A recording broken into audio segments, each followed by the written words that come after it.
Bonjour à tous, donc j'espère que vous allez bien. Donc aujourd'hui je vais vous présenter un petit lecture manga. Donc ça fait un petit moment que je ne vous ai pas présenté ça. Il y a certains mangas que je l'ai vu depuis un petit moment.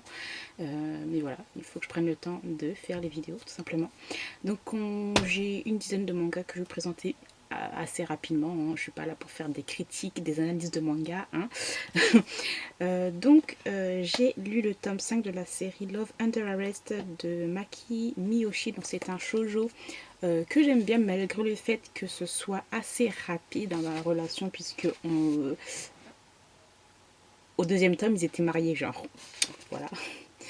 Ce tome-là, je l'ai bien aimé puisqu'on en sait un peu plus sur le passé du policier. Parce qu'en fait, ces deux-là, en fait, elle est lycéenne et lui, il est policier, agent de police et tout. Et on en sait un peu plus sur son passé de délinquant, puisque voilà, quand il était au lycée, il n'était pas super gentil, hein, voilà. Donc on en sait un peu plus sur lui, sur son père, etc. Donc j'ai beaucoup aimé ce premier tome. Bon, après, il y a un personnage qui arrive dans ce tome 5-là, à voir ce que va donner le tome 6. Ensuite, j'ai lu Plus question de fuir le tome 9.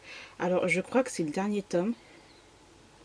Je suis pas trop sûre. Enfin, la façon dont ça s'est terminé, pour moi, c'est une fin ouverte, si c'est vraiment le dernier tome ou pas.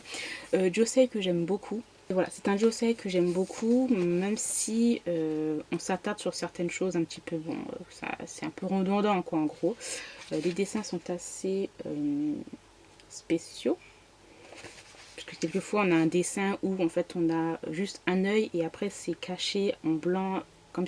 Mais ça fait un petit style, en fait. Ça, je trouve que ça retranscrit bien un petit peu les émotions des personnages, donc j'ai bien aimé.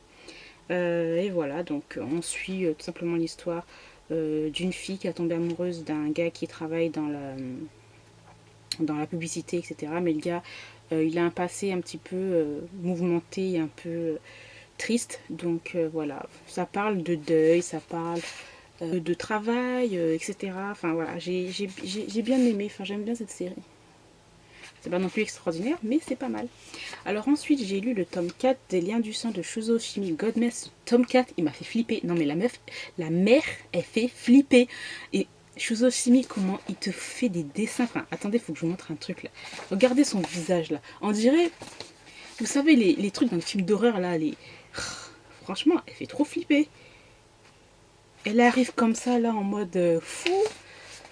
Le pire moment où c'était hyper stressant quand j'ai lu, c'est et en plus, elle fait je te vois. Et le fils, le fils est avec l'une de ses amies.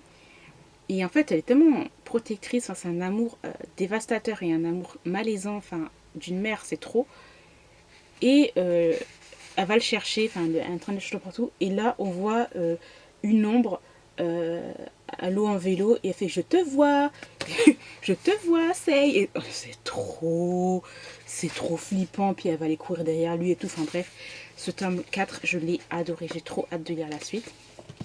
Toujours de Shuzo Shimi, donc c'est le tome 3 de Happiness. Une série un peu plus fantastique par rapport à l'autre. Et vraiment trop bien aussi. Donc là, j'ai vraiment hâte en fait de découvrir pas tout le monde que Shuzo Shimi a fait par rapport aux vampires. A fait, je sais pas si ce que je viens de dire, c'est pas trop français. Mais bref, le monde des vampires, enfin voilà, qu'il a créé. Et j'ai l'impression qu'il y a d'autres personnes qui savent qu'il y a des vampires et tout. Enfin bref, c'est. Et aussi celui-là, il était vraiment trop bien. Enfin j'aime bien, il y a toujours un côté dans le dessin de Shuzo Shimi qui te. Je sais pas, qui met en stress et qui t'angoisse en fait. J'ai adoré.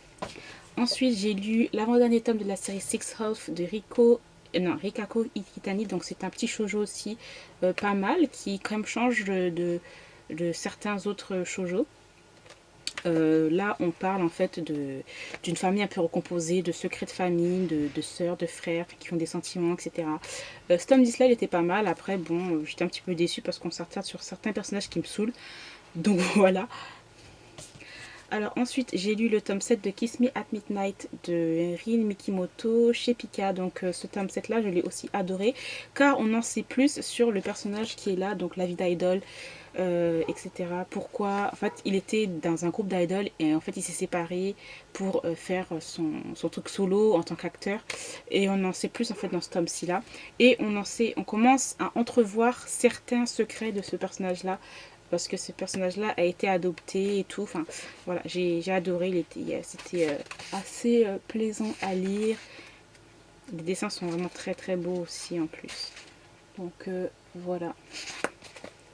J'ai lu ensuite Je veux manger ton pancréas, donc une œuvre originale de Yoro Sumino et les dessins de Idumi Kihara, donc chez Pika. Donc celui-là en fait j'en ai entendu beaucoup parler, beaucoup de personnes l'ont aimé. Alors moi personnellement je vais vous dire ça, je n'ai pas plus aimé que ça parce que enfin, j'ai envie de dire que c'est le truc banal en fait de l'histoire de deux personnes, de deux lycéens, une qui a une maladie, un autre euh, qui est genre, voilà, c'est une personne qui n'est pas entourée de beaucoup d'amis et voilà, qui est seule et grâce à... Enfin, je sens le truc, je crois que ça se termine en 2 tomes. Hein. Voici, je sens en fait, je sens déjà toute l'histoire, enfin voilà. Donc voilà, une fille qui a une maladie, qui va mourir, et grâce à cette fille-là, ben voilà, ça va l'aider.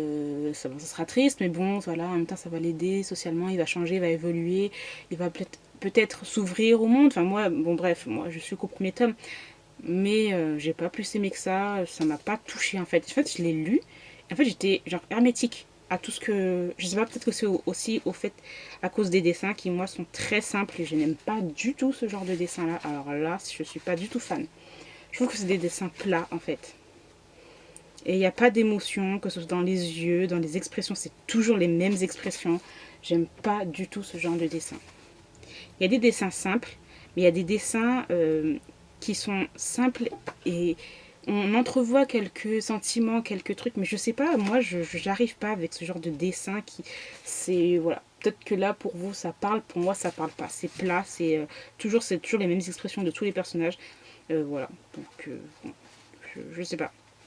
Bref, je lirai le 2e tome puisque c'est une série en 2 tomes, mais pour moi c'est comme je l'ai dit, je l'ai lu, j'étais hermétique à tout ce que je lisais. Donc voilà. Je sais pas, peut-être que c'est le fait que, ben voilà, les histoires de maladies, etc. Je mets toujours une distance du fait de mon métier, mais je sais pas. Ça m'a pas touché en tout cas pour le premier tome. Ensuite, j'ai lu La Reine des Neiges et les 5 éclats. Donc ça, je l'ai lu depuis des mois. Donc je l'ai relu pour vous présenter vite fait.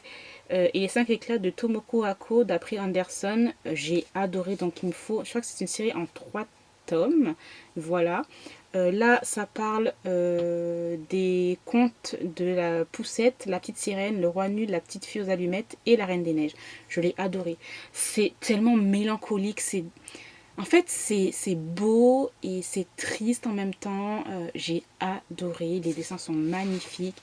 Dès les premières pages, en fait, on nous présente 2 chats. 2 chats qui veulent revoir une personne qu'ils ont perdue à travers un miroir, parce que à ce qui paraît ce miroir-là peut nous faire montrer, enfin peut nous montrer les personnes auxquelles, les personnes qui nous manquent ou qu'on ne voit plus, etc.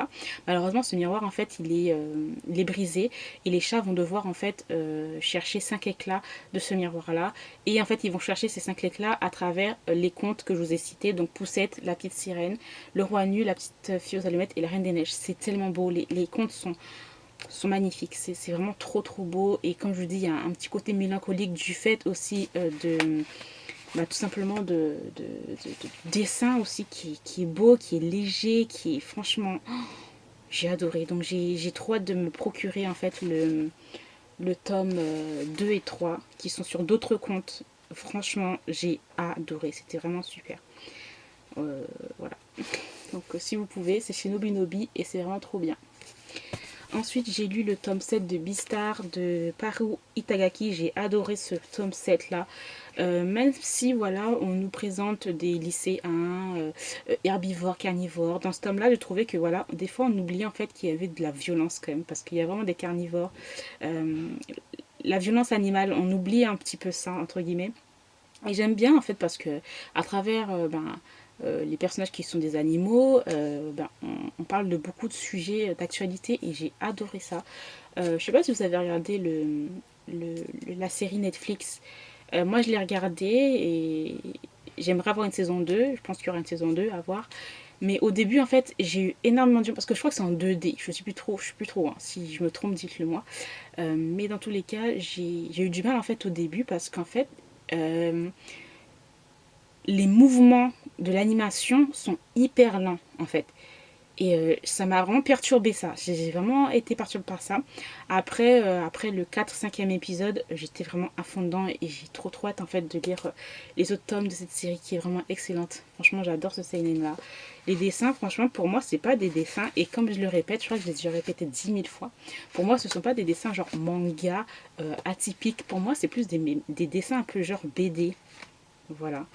Et voilà, donc j'ai trop hâte de lire la suite, surtout que là on a des révélations sur, parce que entre le tome 1 et le tome 7 on a un petit peu passé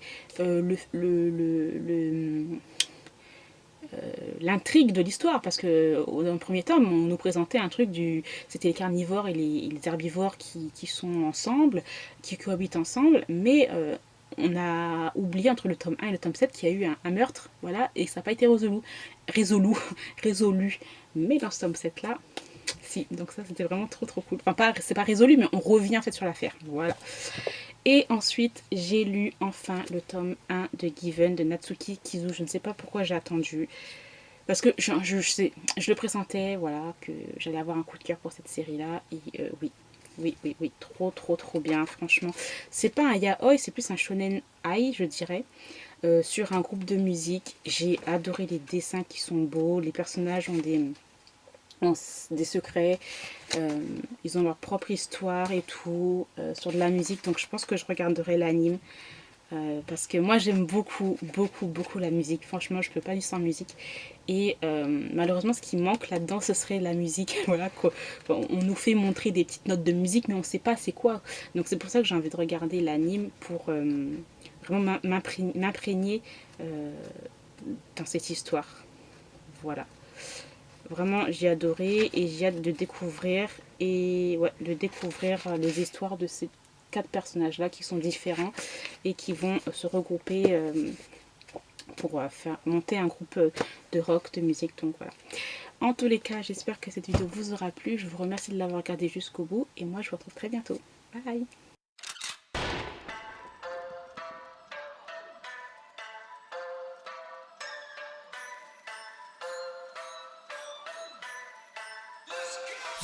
가닥도 타오르는 저 불씨 기름이 다크소리